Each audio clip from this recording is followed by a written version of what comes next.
Hi, I'm Indoor Foxes and I'm here with Hive magazine at Reading and Leeds Fest. Hello everyone, this is Hive magazine. My name is Alfie Clark and today we are joined by Martha, aka Indoor Foxes. How are you doing, mate? Hi, I'm good. I'm quite sweaty now after jumping around, but I'm trying to hide it underneath the big oversized jumper. No one can see my sweat marks under here. Because you just came off stage like a little bit ago. Like, how was the set for you then? Oh, it was amazing. It was so much fun. It was kind of like really scary. I mean, I was just talking to my manager and like my guitarist, and I was like, man, this is like a big deal for me. Like, this is a big set, a big stage and a big platform. So yeah, I was really, really, really nervous before I went on, but then it went really well. So Amazing, I'm feeling really good now. Because it's been like a big summer for you, I would say. Like, you know, you had Yeah. Transmit earlier on, It's you had been The Great crazy. Escape. Like, has it been like a bit of a surreal experience, just like Yeah. going everywhere and getting stuff done and things like that? Yeah, it's the thing that I'm really like finding about is I'm really struggling to sort of like enjoy the moment because it's so go, so stressful, and like trying to organize everything and like make sure everyone's happy and like take care of myself and write and do all this other stuff. And I'm like we were in the car down this morning, and I just had like a little moment driving into the festival. I was like, damn, like this was my dream. Like, Yeah. I'm actually getting to do it. Like, I'm actually doing it. This is my job. This is like what I do now. So yeah, it's just it's very fast and intense, but like it's like a really nice whirlwind to be swept up into. Yeah, you're just like sat in the backseat, just like kicking your legs, just like that excited. Yeah. So you're obviously playing on the introducing stage, Yes. which, you know, people go there to find some like really new, interesting music. You know, it's all up and coming artists. You know, how would you describe your music to someone who hasn't listened to it before, Oh or just my has no gosh. idea who you are? I find that question so hard. I think I always say it's girl rock. It's just, but it's becoming more and more like loser, emo, like mall rock, and it's just getting lamer and lamer. I think I'd probably say it's quite grungy and it's quite loud and it's quite emotional. Lots of screaming and shouting.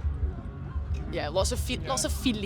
Yeah, Lots yeah. of feelings. Where does all that sort of stem from then? Is this early influence that you've had from like music that you listened to when you were growing up or you were raised on, or is this like newer stuff that you've been like listening to as more of a grown up and Oh my like, you know, you've gosh. started to love kind of thing? Yeah, totally. I feel like I've always been influenced by. There's a band called Father Son that I always reference, and I say I've always been influenced by them. Right. I had the privilege of writing with their lead singer on my last EP, and like have continued to work with him, and they have been like a really consistent influence.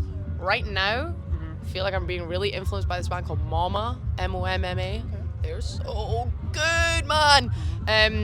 I really, really love what they're doing. I think it's absolutely amazing. But I'm quite an emotional girly as well. Like, I have a lot of feelings and a lot of thoughts, and I need somewhere to put them. So I just make tunes with all that. And then, I don't know, I feel like my music really takes the shape of whatever I'm listening to. So I was listening to like loads and loads and loads of like Kesha and Katy Perry, and I was like Right. really struggling to write rock songs for a little bit because I was like, all I could hear in my head is like, he goes, you love. I was like, yeah. Amazing, But man, yeah, I such wanted a chameleon. I want to touch on one song of yours. Well, I mean, it's Yes. not technically your song if you want to say it, but it's the LCD sound system cover Yeah. that you did. Just talk me through about how did that even like come to be? Because it seems like a bit of a, it seems like an odd song on the surface It's like to such covering a your style, joke, but like- it works. But it works kind of It's well. so though. good, Yeah, right? it works well. It's so fun. How it came to be is Indoor Foxes is just me, but I work with session musicians and they're absolutely incredible. I've been working with them for a while now. And we came into rehearsals and I was like, oh, I'm kind of sick of the cover. We've been doing Kyoto by Phoebe Bridgers as a cover. And I was like, oh, I'm kind of tired of this. I've been doing it for a while. Like, I love the song, but I want to do something new. And I kind of, sometimes I'll just like space out in rehearsals and just let them jam for a bit. It's like kind of builds their connections, you know, management, of team course. leadership. But they started playing that LCD sound system song, and then I know it, so I just started singing along with them, and we just kind of did it, and we were like, haha, that's so funny, we should do that live. So it just so happened that we had 2 gigs coming up like the following week, and we were like, okay, we'll just stick it on to the end of the set, and like we'll just do that as do an it for a encore. crack, yeah. As an encore if there's time, like whatever. And the label that I'm signed to, the guys were there, and they came up to me afterwards and they were like, we need to record this as soon as humanly possible. Like, they loved it. So we went into the studio with this producer called Jamie Holmes, and it's basically a live recording. Like, I mean, we did it so many different times, but like that's like us playing live, just recorded into the box, the music box that. Studio, recording room, whatever you want to Yeah, call it. yeah, the thing. I don't worry myself with these you were a technical musician, yeah. I thought you were a terms. musician. I'm a great musician. I'm a terrible tech person. I didn't buy a guitar pedal until like a year ago. My brother had to get them for me, and I just refused to engage with tech. Anyway, I'm getting off I was topic. going to say, no, I'm exactly the same with tech. That's why I bring him along. You know what I mean? Yeah, that's what he does. But no, it was so much fun, and I think I must have done that vocal take like 20 times Aye. to just like kind of keep going at it. I kept going, yeah, like really American. So my brother's my guitarist, and he turned around to me and he was like, you need to stop doing that. He was like, it needs to be yeah, like Scottish. I was like, oh damn. Aye. But yeah, great fun. And if everyone couldn't tell from the accent, you are from Scotland. Scotland. Where in particular from Scotland? I'm originally from Edinburgh. I'm from a part of Edinburgh called Leith. Okay, where yes. Train Spotting was filmed, or Sunshine nice. on Leith, depending on Yes.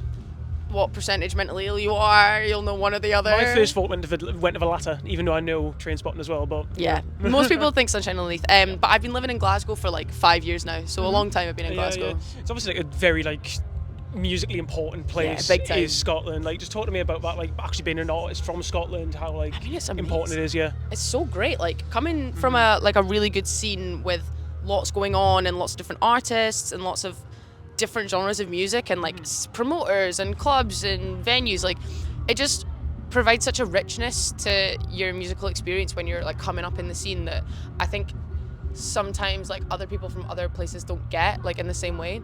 And there's also like such a camaraderie among Scottish people. Like we really, really love to like seek each other out like in spaces. But it's been so great. Like you kind of learn how to be like part of a community in being in a community that's as brilliant as that, because you're going to shows and you're showing up for people and they're showing up for you. It's just like proper great way to make friends. Because the crowds are just mad in Scotland. Like I go to Glasgow for so many gigs because mainly no one really plays in Newcastle anymore. Oh my God. But I played in Newcastle. Well, should have known. I went to Newcastle. I like Newcastle. Well done you, mate. Thanks. But Appreciate that. that. But like obviously, like the Scottish crowds are just a bit bonkers. Yeah, they're really. nuts. Like, is there something in the air with you guys when it comes to just like crowds and just really putting on for an artist? I don't even really know. Like, I mean, like low-key, it's probably like the alcohol consumption per capita, something like that. I truly think like people really love the music, and because they are surrounded by music so frequently, they just know how to act and they know how to behave. And like so many people that you'll meet in crowds will be musicians themselves, so they'll know what they would want to get. And I think that maybe just having such a rich scene, sort of like quite educated crowds of like how to get into it. But I've been in other, like when I played in Newcastle, crowd was amazing. Like played in London, crowd has been great. Like I think like don't tell Scotland I've said this, but I think we give ourselves too much credit like for how good our crowds are. Like they're great, but there's other places, there are other places where they are absolutely just as good. Of course, aye. And like, you know, what's the overall scene, would you say, like in Scotland for just musicians in general? Like I've got a really good mate up in Scotland who I go to all these gigs with. He's put me onto so many stuff. Bro Gale, they're great. Bems as well. Like amazing. Is there any wonderful people? Yeah. Is there any like artists that are up and coming from Scotland that people need to get onto aside from them too? Yeah. Oh yeah, absolutely. I mean, where do I start? How many can I rattle off? How quickly can I go? Right. Martha May and the Mondays, Lacuna, Fright Years, Bottle Rockets, Lint Bin, Pea Sweatpants. Who else have we got? Vlur, if you haven't heard of them, although they're like up and coming. Bootlace, Swim School. There's I could go on and on and on and on. It's such a great scene, and everyone's so nice as well. That's the thing. Like I genuinely don't know anyone in the scene that's like a horror. Yeah. Thank God. Touch wood. Touch wood. We're getting to the end now of this interview. There's only a couple more questions left to go. What's the overall goal then? What's the dream? Is there a certain place in the world or like a certain stage that you are just desperate to play on that you just can't wait until you hit that level to finally get there? I mean, I think I'm going to manifest it. I'm going to say my goal is superstardom. Oh, wow. Superstardom. I'm going to headline all the festivals. Everywhere. I'm going to play every single stage in the whole world. Name on every single billboard. Every single billboard, every single stage, every single stadium, every single teeny tiny venue. I'm going to just play like 40 gigs a day and like get through every single music venue in the whole world. Just never stop a dream, man. Yeah, exactly. But like in all seriousness though, like my only goal is to keep being able to do this and keep being able to be an artist and write songs, and as long as I can make that sustainable, I'm happy. Like this is the best. Like I've dedicated my life to music. I've got a degree in music. Like I really, really, I kind of have to make this work, or I'm a little bit screwed. But I really I want to keep doing it, you know. Fuck yeah, man. Keep it up, mate. Like, that is so cute, that was. My final little thing for you is it's more of a little game kind of thing. So obviously I just mentioned I go to Glasgow for gigs so many times, and I love Glasgow. It's amazing. So what I need you to do for me is I'm gonna have you build your perfect Scottish gig. So the whole night out for it and everything like that. Yeah. So I've got a few questions and we're gonna rattle them off to make the perfect night essentially. Okay, we're doing it. So first of all, who are you going with? I'm going with Martha May from Martha May and the Mondays. Okay. She is crazy. We have the same name. We are like twin flames. And I'm also going with my band, I think. I'm going with all the boys in my band. What's the outfits here? What you putting on? I am wearing jorts, like the biggest, baggiest jorts I can possibly find, and then like a little cute, sexy little top, and a big hoodie, and probably some kind of trainers. I have shocks at the moment. They're very dirty because it's very dusty, but I really want to get some like proper vintage 95s, or the like chunky Air ones. They say Air on the side. Yeah. Aye. Product placement. No, I'm joking. So obviously it's not a gig without a couple of drinks involved. So give me 3 bars that you're going to before. Bars or pubs that we're going to before. I am going to the Variety Bar 1000%. I am going to Tabac for a little civilized cocktail beforehand.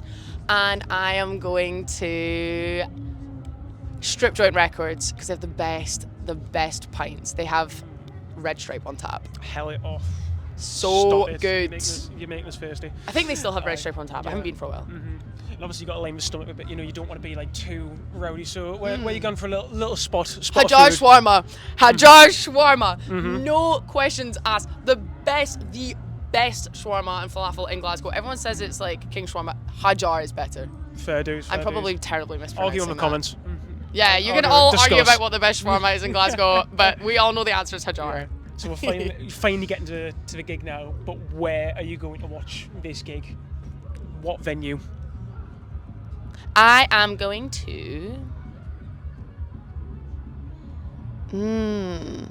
My first thought was King Tut's, but then I'm actually kind of thinking the O2 Academy. Oh, okay. I have a little soft spot for it. It's like an old cinema. I like the leveled seating. Like it's my kind of vibe. So it is absolutely roasting in there. However, it does get really warm. It does get pretty warm. I like a sweaty gig. I've got my trainers on. I can sweat. Exactly. You got the jorts on. I've got the jorts. I'm ready. Yes. I'm ready for the heat. It's all good.